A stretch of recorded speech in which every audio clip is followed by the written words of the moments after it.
Dilema e pestë, si mund të falem kur namazet janë të shumt? Yatsia 13 rekate, dreka 10 rekate, iqindia 8 rekate, janë shumë dhe lodhem. Ta analizojmë tash këtë justifikim. إنهم الرهط لا ريب فيهم على نجب الفردوس بالنور تسرح.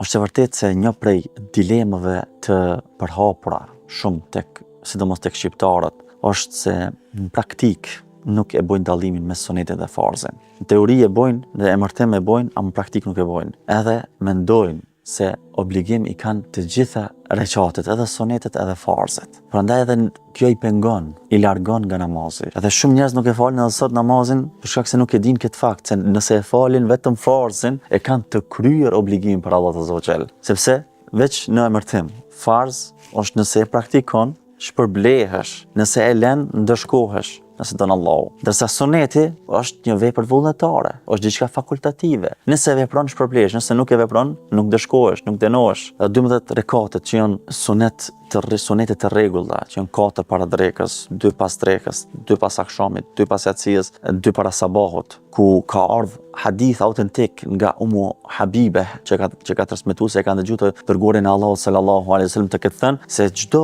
rob musliman i cili i fal për Allahun Azza wa Jall 12 rekate në ditë në mënyrë vullnetare, jo farz, atij Allahu Azza wa Jall ja ndërton një shtëpi në xhenet. Amo këtu janë prap sunet, janë fakultative. Madje i fusin edhe 4 para iqindis edhe 4 para yatsis. Dhe kështu me të vërtet bën shumë rekate. Edhe sidomos për ata që fillojnë, fillestarët nuk kanë mundësi me përballu, sepse është shumë dhe nuk është e nevojshme. Për këtë arsye duhet patjetër do e mos përhapet ky realitet. Se namazin që kërkon Allahu subhanahu wa taala janë 5 namaze farz, 17 rekate. Edhe kështu kur ja obligoi Allahu azza wa jalla pejgamberit sallallahu alaihi wasallam natën e Isras dhe Mirajit në fund çka tha, dhe nuk ndryshon çështja tek on, fjala tek on. Po ashtu në hadithin që kemi shpjeguar dhe më herët i atij beduinit, i cili e pyeti pejgamberin sallallahu alaihi wasallam se çka i ka obliguar Allahu azza wa jalla në raport me namazin, pejgamberi alayhi salatu wasallam çka i tha, 5 namaze, përveç se nëse don diçka në mënyrë vullnetare, ama 5 janë farz. Edhe në fund ai personi apo ai beduini kur potencoj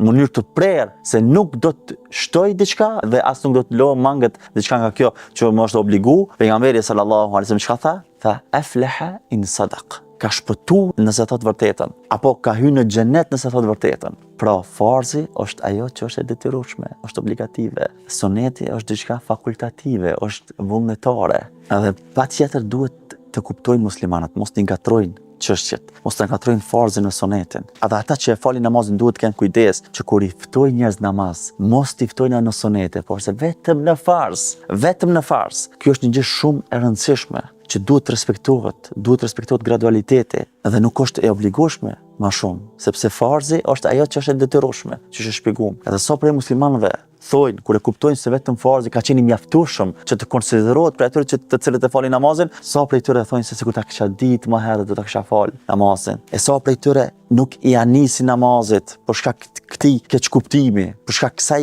bindje të gabueshme. Edhe sa gabim e kanë disa prej muslimanëve që mendojnë se po dinë dhe i ftojnë njerëzit dhe ja obligojnë njerëzve edhe sunetin. Dhe i mësojnë gabimisht, nga ignoranca, nga mosdia, i mësojnë gabimisht që ta falin edhe sunetin. Nësa nuk e kuptojnë se kjo është vështirë për ata dhe nuk është obligative, nuk është farz. Prandaj edhe sa e dhimbshme është, sa e mundimshme është që sa muslimani nuk e ka fal namazin për shkak këtij keq kuptimi, për shkak kësaj bindje të gabueshme. Dhe kjo ndodh kur i ngarkojmë njerëzit me diçka që Allahu nuk i ka ngarkuar. Kur ja bëjmë farz diçka që Allahu nuk i ka bëu farz. Prandaj ndodhin këto gjëra katastrofike, sepse ku ka më katastrofë se sa me lën namazin, mos me fal namazin, edhe me vdek pa namaz. E sa njeri ka vdek pa namaz, do të ka pas këtë bindje të gabueshme. Kështu që farz janë 5 namaze, 17 rekate. Suneti është në mënyrë vullnetare, shpërblehesh nëse e fal, nuk dënohesh, nuk merresh në llogari,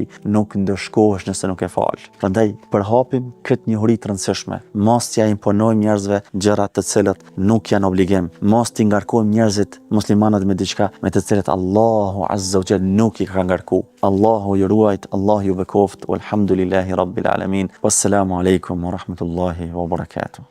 إنهم الرهط لا ريب فيهم على نجب الفردوس بالنور تسرح